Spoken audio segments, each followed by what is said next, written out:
Welcome to the Retail Focus Podcast, a weekly collection of news, interviews, and information from the world of retail. Welcome to this edition of the Retail Focus Podcast. I'm Trent Kling. Coming up on this week's episode, we'll be joined by Steven Wagner, the Chief Commercial Officer of Smartcart. He'll talk about some of their mobility products, how shopping centers are using their products to keep shoppers around for longer periods of time, and he'll talk about the development in these type of products in the mall space over the last 20 years.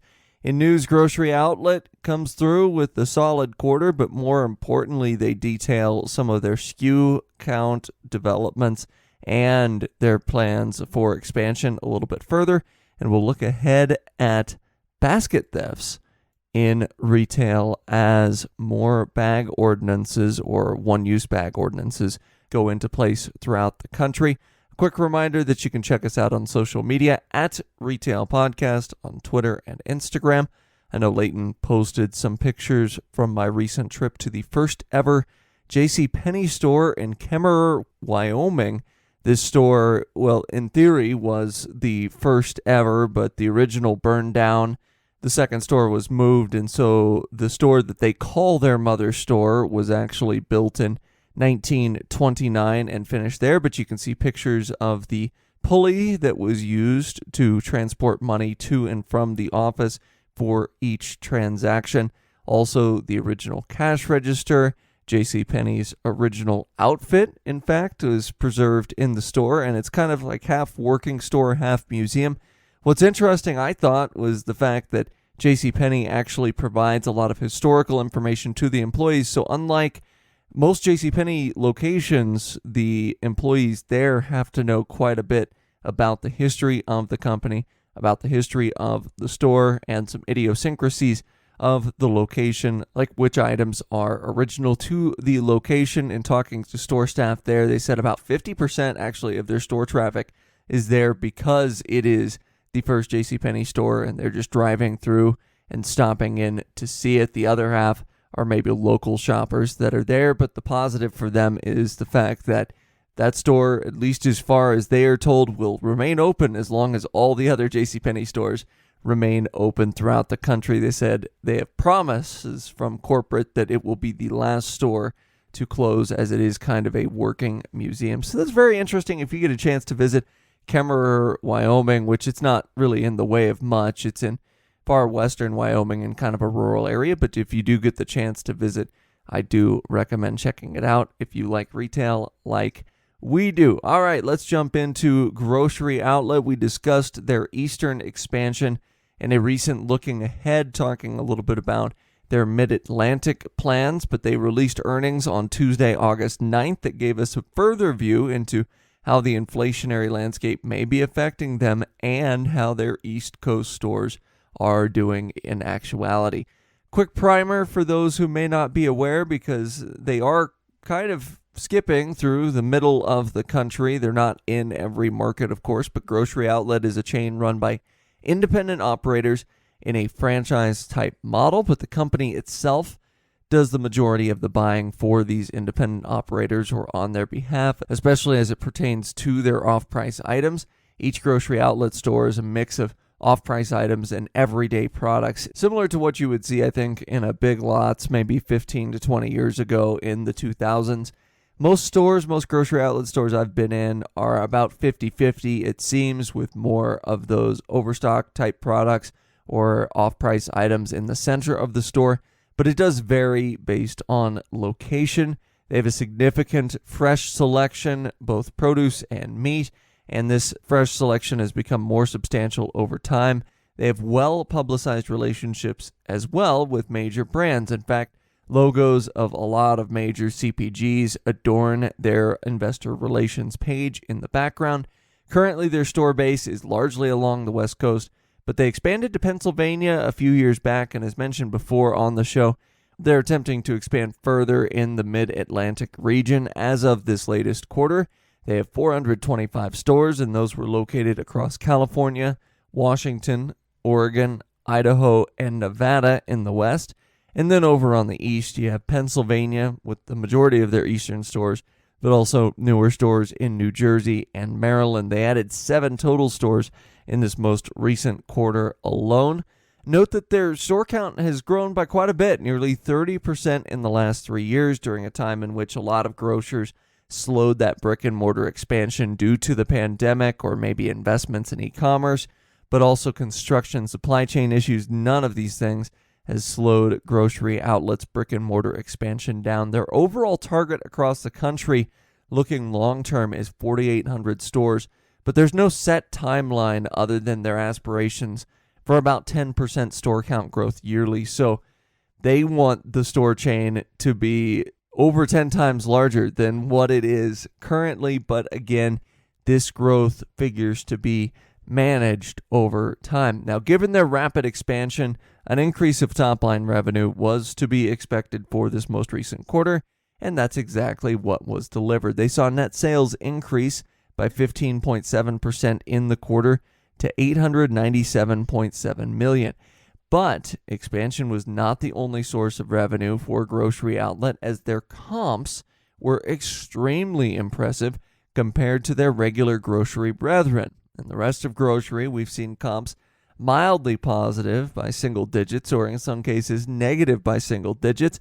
But for Grocery Outlet, comps increased 11.2% over 2021, and that puts their 3-year stack at 17.9%, which is a little bit closer to being in line with what we see for most of grocery for those 3-year stacks.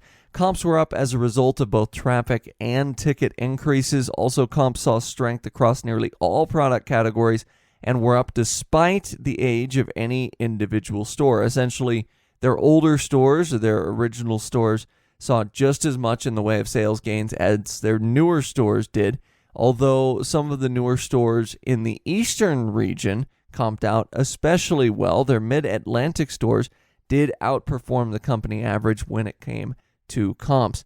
Continued SKU expansion was part of the reason management gave for the continued increases. We'll talk about that here in a second. Along with their e-commerce efforts, Grocery Outlet has a fairly new e-commerce presence compared to other grocers. They've now, just as of the last quarter, rolled out DoorDash to all of their stores.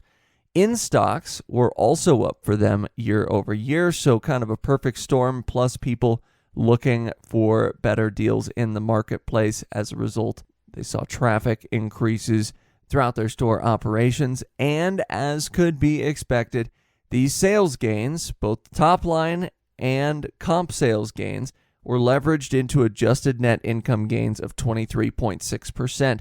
They posted an earnings increase of 29 cents per adjusted diluted share en route to earnings overall of 23 cents per share, beating analyst expectations there by a nickel.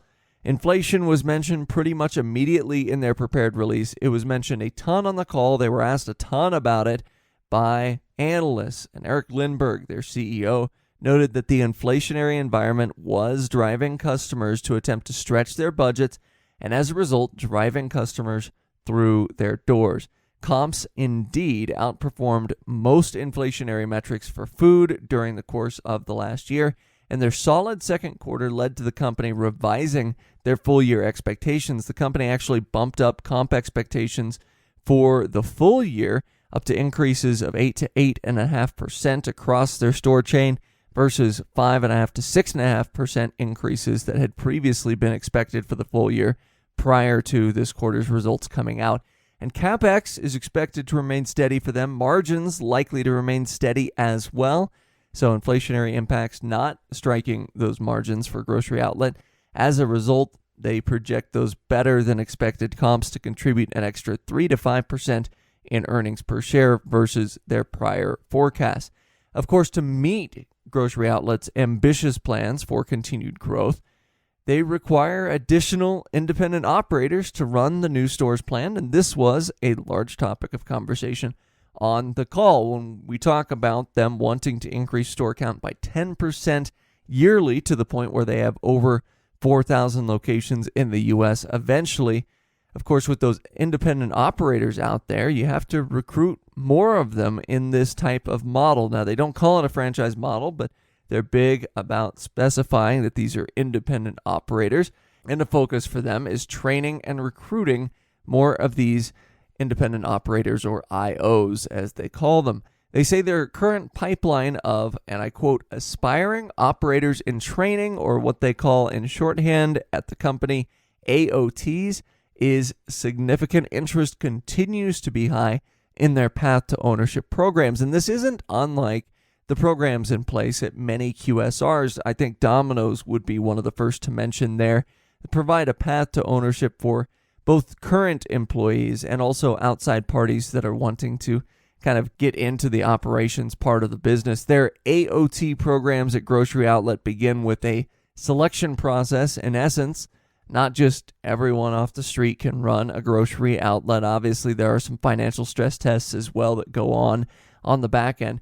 But that all continues with various forms of in-store training as you move through the AOT program. And in fact, in May, they went so far as to host their first AOT Culture Day as a way to connect these AOTs with present operators and hasten the training process along as they receive not only in-store training as far as what it takes to become an independent operator, but also systems-based training that they can complete on their schedule as well. So this was obviously a major topic of conversation as analysts want to know, hey, you want to open all these stores. Are there enough people around that want to become an independent operator for a given grocery outlet store in order to sustain this growth? And I think the answer on the call, at least for right now from management, is yes, there is. And finally, they echoed the sentiments of other off-pricers with regard to product availability here as we head towards the back half of 2022. President R.J. Sheedy noted that various supply chain issues and unpredictable demand from traditional grocers has caused, in some cases, a backlog of inventory that CPGs need to move. And this, in turn, has created buying opportunities, just as it has, say, in clothing segments for other off-price retailers like the likes of TJX and Burlington. And Sheedy actually mentioned in detail one such opportunity on the call. They purchased 90,000 cases of biscuits and cinnamon rolls from a CPG, and in turn were able to pass the product on to their customer base at a 75% discount versus ordinary prices as these products got funneled through the stores run by those independent operators. The more this type of thing occurs, of course, the more they claim that top-of-mind awareness when it comes to grocery bargain hunting for customers will increase regular traffic going forward. And when asked by analysts on the call if the buying environment was easing it a bit, for them that is becoming a bit more challenging as people get on top of supply chain issues and the like, leadership said no. Demand curves, the unpredictability there resulted in more product available to them at a discount than ever before as we head into the last few months of 2022. And additionally, these relationships that they have bolstered their SKU expansion along with everyday items. We talked about that balance of the bargain hunt type items versus the everyday items. They actually added 150 new everyday SKUs in the past quarter alone, so over 600 in the past year. Fresh and ethnic products leading the way in terms of growth, in terms of those everyday products, and fresh certainly a buzzword in terms of growth that we've heard a lot in grocery to this point in 2022. They've also added a handful of private label products, but are still very much in their infancy as far as private labels are concerned. Depending on how you look at it, they mentioned on the call that they feel as though private label opportunity is still very much ahead of them. I think if you were to word it a different way, they may be a bit behind in building that portion of their SKU count, because that's something they've talked about doing for the last few years. And an analyst asked about it on the call. They said, hey, the lion's share of the opportunity is in front of us. So if you look glass half full, that means they have a lot of opportunity ahead and further opportunity to grow sales and market share. Glass half empty just means that they haven't been able to develop that to its fullest extent as yet. Finally, regarding their expansion, they were asked about potential for maybe moving a little bit further north or south along the East Coast. Markets like Boston and Virginia were brought up on the call. Management said that while that type of thinking is attractive for them, they're still focused firmly on building out the Mid-Atlantic first, so that Pennsylvania, Maryland, New Jersey, Delaware region. Target of 250 stores for that region before stretching out a little bit further on the East Coast. But they do like the rooftop density along the East Coast as a whole because it's similar to what they're accustomed to in California, which would be considered their bread and butter as far as operations are concerned. So it gives you an idea as far as how they want to expand. They really want to saturate the markets that they're in to begin with before jumping into different markets in the country. And so I would say that if you're in, say, Missouri or Wisconsin or Minnesota and you're waiting on a grocery outlet store, you might be waiting a little bit further until their current markets along the West Coast and in the Mid-Atlantic region are saturated. Well, that'll do it for the news segment on the podcast this week. Coming up in our next segment, we'll be joined by Steven Wagner, the Chief Commercial Officer at Smartcart.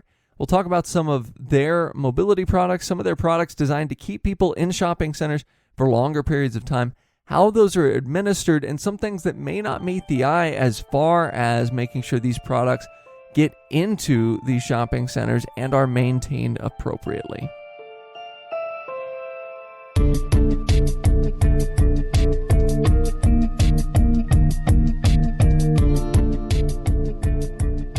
We continue with our ICSC interview series, and now we're going to be switching gears to talk a little bit about something that you see in every retailer, in every mall, but we're going to talk about how it gets there and how it's placed there. We're pleased to be joined by Steven Wagner, the Chief Commercial Officer of Smartcart.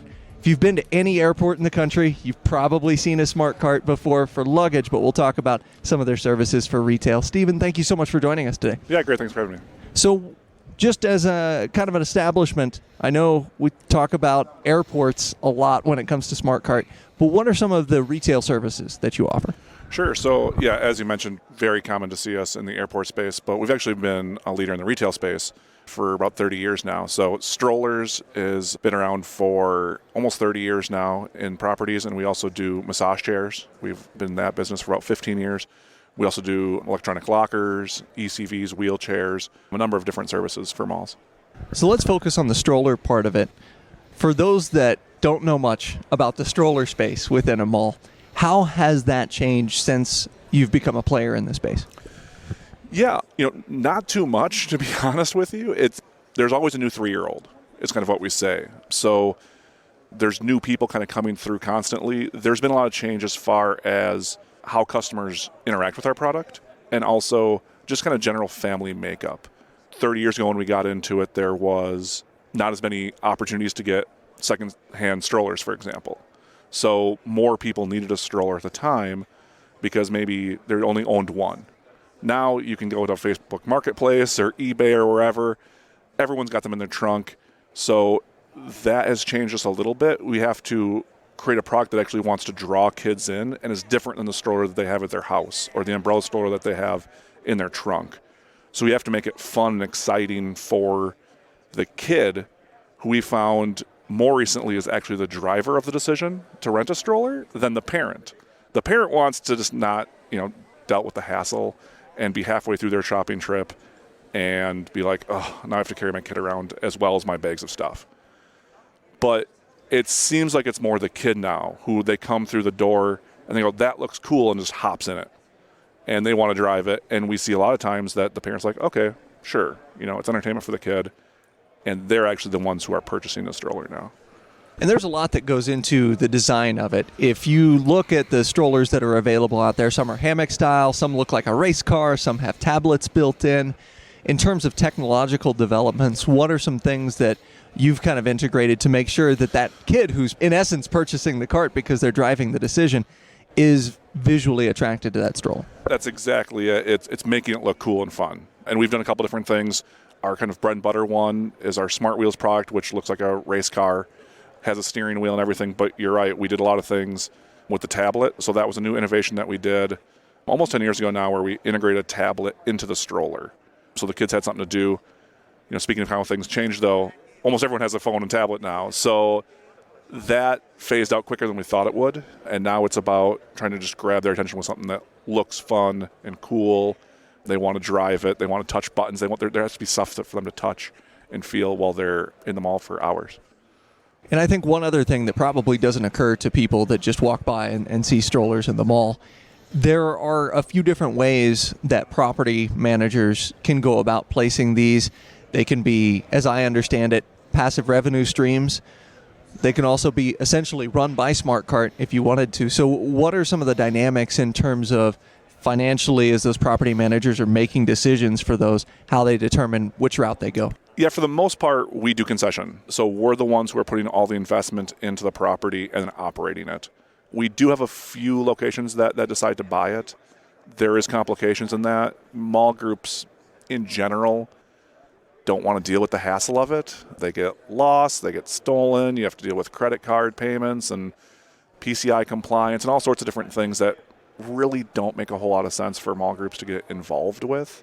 So most of them are very happy to do concession model where we take care of everything. We take care of the operation, we take care of when they get lost, replenishing it and putting more in. So that's the direction that most malls go. And there's a lot more that meets the eye to a stroller than one would think. You mentioned compliance as one example of that.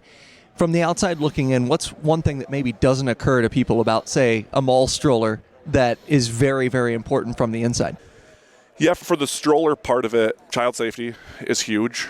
And then we create a nested design. So it's all about trying to get them into a small space. You don't want to have a design where you're taking up a ton of space right at the entrance area. So by designing it so that they all fit together nicely, you can be more efficient with your space, and then it's a better opportunity for the mall. And the other side is just the safety side of it, making sure that there's no pinch points and there's brakes and there's seat belts and all that type of stuff is very important from a safety perspective.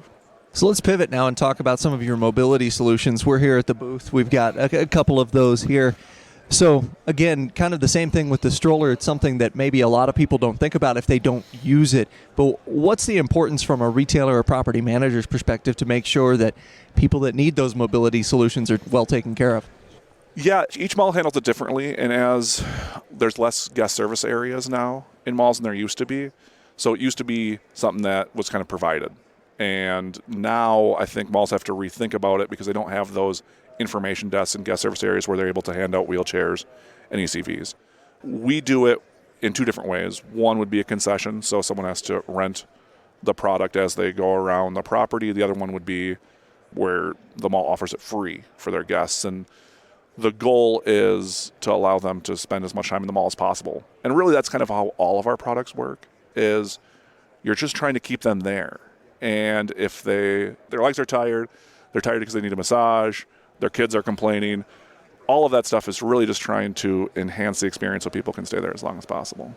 And so when you look at the average mall customer, as you mentioned, you might not have everyone that's interested or even needs one of these mobility solutions. But in terms of design, in terms of what you are providing to malls, what are some of the key areas where you see particular demand in terms of maybe functionality or in terms of how those items are structured so that people can easily get around?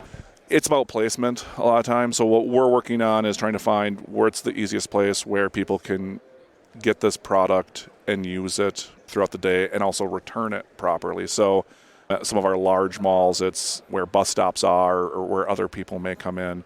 Let's find a spot where we can put this product and make it as easy as possible for the customer.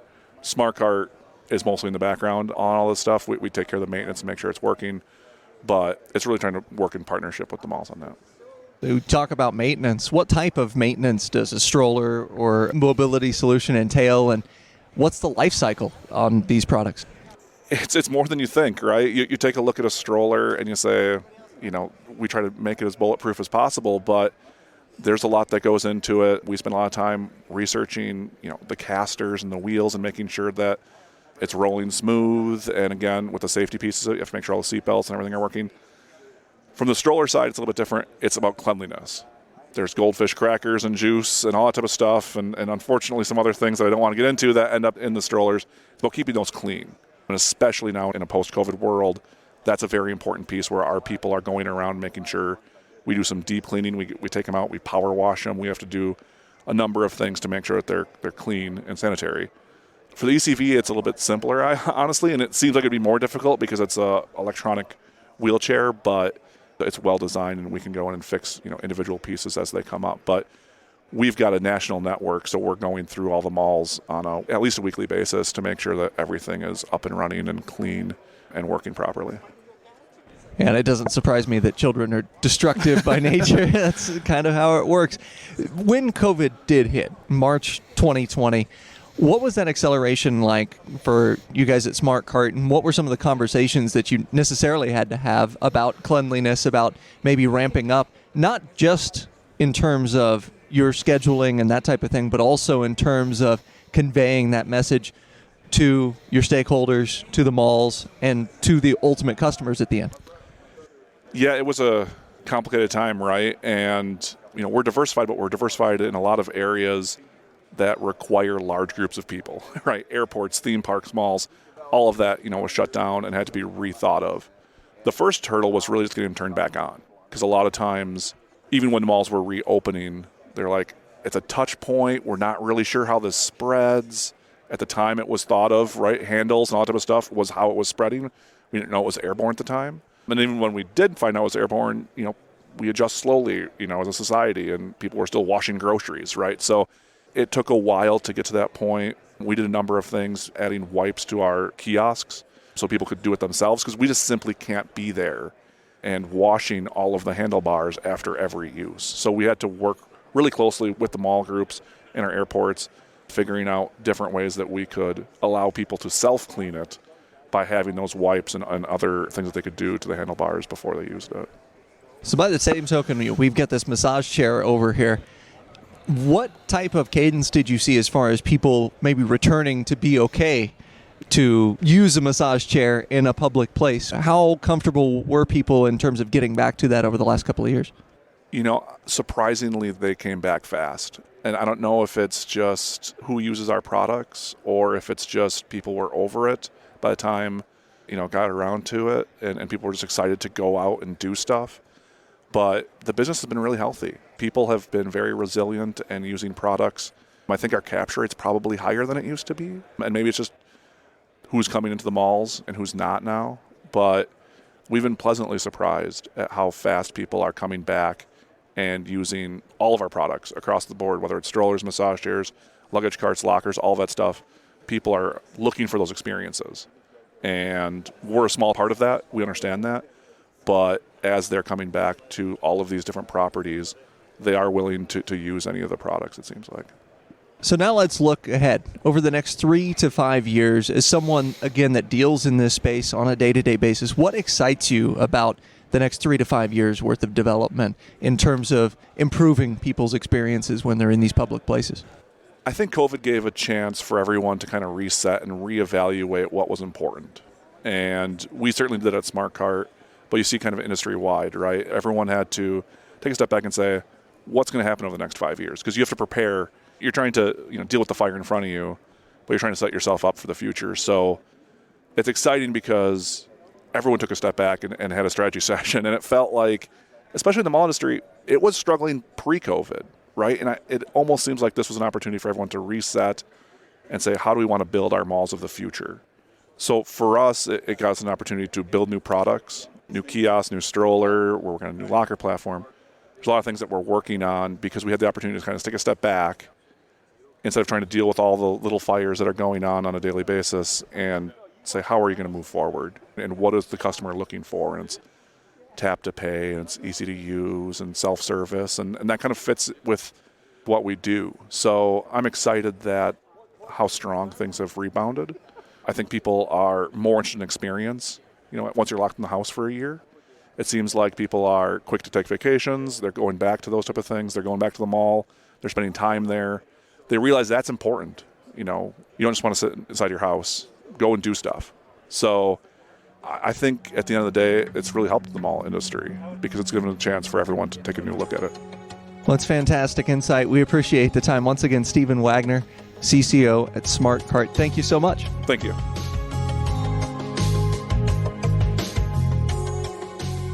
As always, we may have a position in or against companies we discuss on the podcast. Do not invest in stocks solely on the input of the podcast hosts.